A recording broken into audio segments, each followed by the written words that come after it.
welcome back to my channel. Today, we're going to be talking about a new Amazon Prime release, Mangrove. Before we begin, let me know in the comments if you were looking forward to this or what your thoughts were if you've seen it already, and make sure to give this a thumbs up if you like these reviews. It helps me out immensely if you do that. Also, if you're new here and you like movies, whether it be blockbusters, hidden gems, or everything in between, please consider hitting that subscribe button so you can stay up to date with reviews of new releases and some classics. But now, let's jump right into it. This film focuses on the Mangrove Nine, a group of people who clashed with the London police during a protest in 1970. As the trial goes underway, it becomes the first judicial acknowledgement of behavior motivated by racial hatred within the Metropolitan Police. This is the first of 5 entries in the Small Axe anthology series. For those who aren't aware of what that is, it's a mini-series on Amazon Prime of 5 different stories, all of which I believe are true stories, that focuses on the black community in London at various points in time. They're all directed by Steve McQueen, who is also behind 12 Years a Slave, Widows, Hunger, and Shame, all of which are great movies. He is easily one of the best directors in the business currently. And one thing I'll clarify before going any further,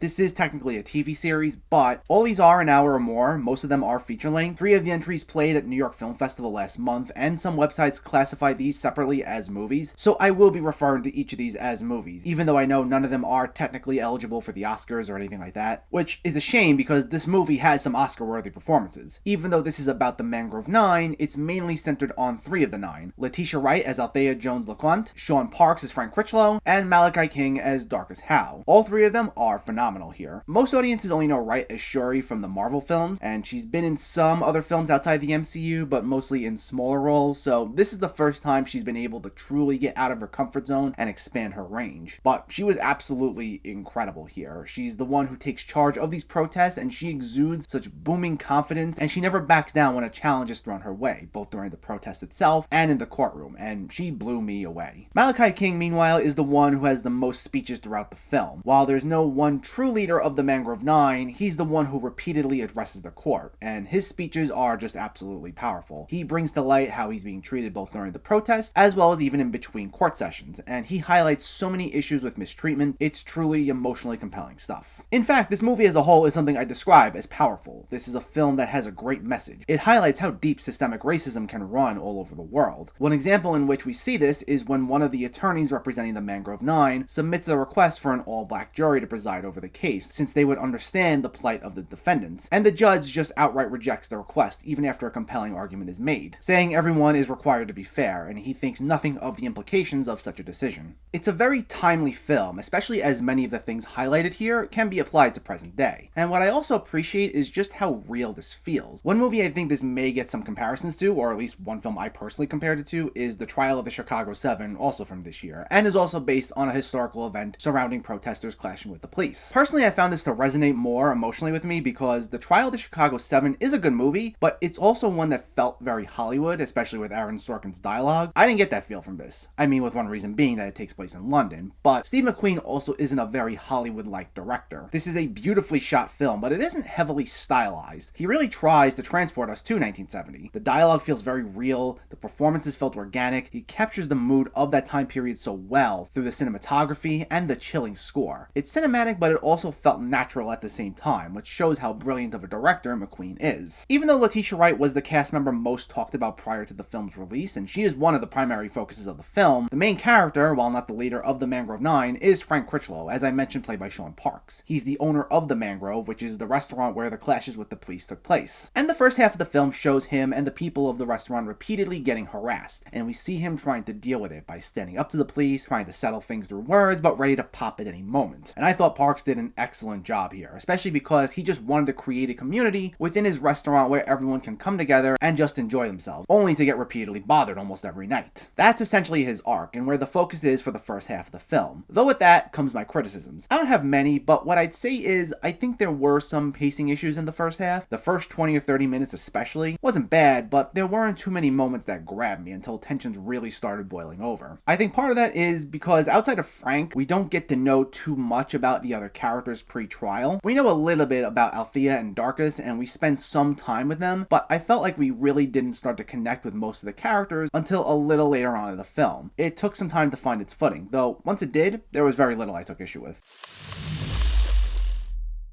This was a great first entry in the Small Axe series. It's a powerfully acted film with 3 excellent lead performances that really are Oscar-worthy. It's also exceptionally filmed, once again showcasing Steve McQueen's talents as a director, and it contains some powerful themes, making the film very timely. It's on Amazon Prime now, and if you can, definitely check it out. Mangrove gets an 8.5 out of 10. I plan on reviewing all 5 entries in the series. I hope to have the reviews for the rest of them out a little sooner than I got this out. This goes all the way till December 13th, with it being 1 entry per week, and I've heard good things about the next 2 films, Lovers Rock and Red, White, and Blue, so I'm looking forward to those. Stay tuned for all that and much more coming soon. So let me know, did you see Mangrove, or are you planning to see it, and what were your thoughts? Did you like the acting? Did you like the themes? And what's a good movie on Amazon Prime that you've seen lately? Let me know in the comments below. If you enjoyed this video, please like it and share it, and for more movie reviews and film discussion, please make sure to hit that subscribe button to stay updated. Thanks for watching, everyone, and I'll catch you next time.